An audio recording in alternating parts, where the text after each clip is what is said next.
Nintendo Switch Online's expansion pack was released yesterday, and there were a lot of things that happened.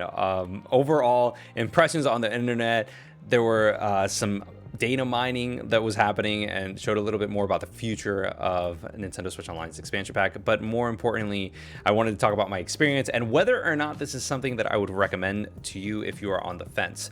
So let's go ahead and get into it. 2GR. First and foremost, I do want to go ahead and let everybody know that if you were watching the stream last night, my ISP completely and totally killed my experience. Spectrum, thank you for ruining not only the stream, but my first experience with the Nintendo Switch Online's expansion pack. Overall, though, I do want to go ahead and talk about some things that kind of made me realize and appreciate a little bit about what was going on with Nintendo Switch Online and the expansion pack.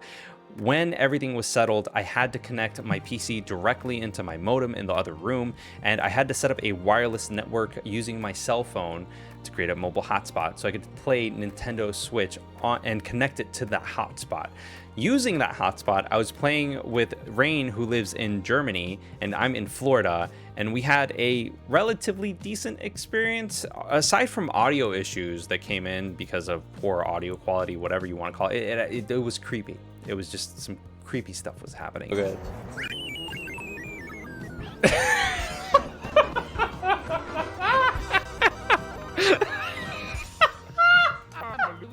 The fucking sound effects. Aside from that, though, the frame rate was actually kind of decent. The input lag was minimal at best. Mind you, we were only playing Mario Tennis, we played some Winback, we played some Dr. Mario. Pretty much any game that was multiplayer, we gave it a go in terms of N64 games. Sega Genesis games, we didn't really give it a go. But overall, I digress.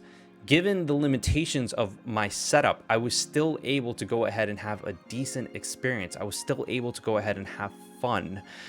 Now, looking at everything else that was brought up to light with input lag with Ocarina of Time, which is just weird. Honestly, I think that that's something that could be patched, and I'm sure that has something to do with the emulation that Nintendo is doing. But aside from that, let's push that aside.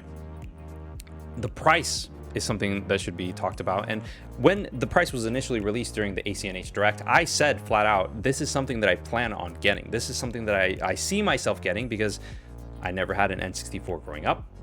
I never had a Sega Genesis growing up. The only game that I played that's on there that I've played before is Ocarina of Time, and that is because of the Legend of Zelda Collector's Edition that came with the GameCube that I have. That's the only reason. Aside from that, all those games are brand new to me. Brand new. So these are games that I missed out on that I'm going to be able to play legally and emulate legally through Nintendo Switch, right? Is this worth it for somebody that has gone ahead and had all of that in the past? I don't think so. But, and there's a big but, looking at the future, looking at what is going to be available in the future on NSO makes it somewhat more appealing. And we'll go ahead and get into it. I want to go ahead and talk a little bit about this. By the way, if you like videos like this, give us a thumbs up. It helps a lot with YouTube for some reason. And subscribe to the channel. That way you can go ahead and stay up to date with our content. Now, when we talk about the initial data mining that arose on Twitter, I want to go ahead and talk about Mondo Mega. Rain, thank you again for sharing this with me. He went ahead and shared a couple of screenshots and talked a little bit about what they found through data mining. So, initial data mining from the N64 app is somewhat fruitful. Going by the game IDs, there are at least 38 N64 titles planned for NSO. The list is alphabetical, so you can fill in some of the gaps already. 37 is Majora's Mask, 32 is Smash, 33 is Wave Race, 14 through 16 is Mario Party, etc.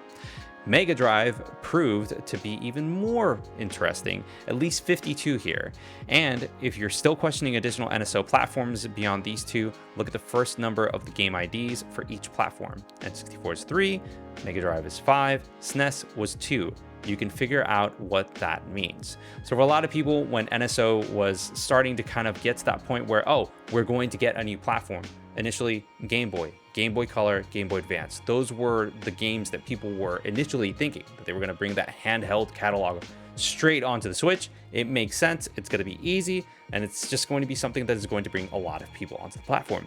The increase in price was going to be rumored at like $10, $15 extra just to go ahead and bring that price and that value towards things. We weren't expecting a 2.5 times increase in price.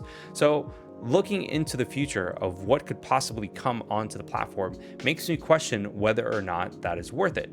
I would have rather had them set up a cafeteria setup or a cafeteria plan, so to speak, where you could go ahead and pick and choose what it is that you want to go ahead and include in that expansion pack.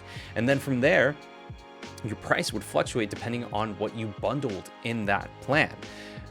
Having the option to purchase things individually versus having them, you know, oh, this is the only option that you have is very Nintendo. I'm gonna say that straight up. It's very Nintendo, and I don't expect them to do anything like a cafeteria plan, but I digress. Is this worth somebody that is interested? No, I don't think that it is. If you're interested, if you are on the fence right now, don't get it. Don't do it. Wait. Stick with your base plan. Even if you have a membership right now, wait. It is not worth it right now. Wait for more games to be released. If there's a game that is announced and released where you're like, yes, I want to play this, that's when you go ahead and jump into it.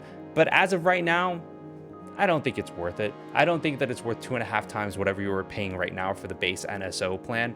Just wait. That's the better choice on things. Now, obviously, if you have any questions, comments, whatever it may be, I want this to be an open discussion. Let me know in the comments below. And like I said, guys, like the video if you really enjoy content like this. It helps a lot with the YouTube algo. And then obviously subscribe. That way you can go ahead and stay up to date with everything.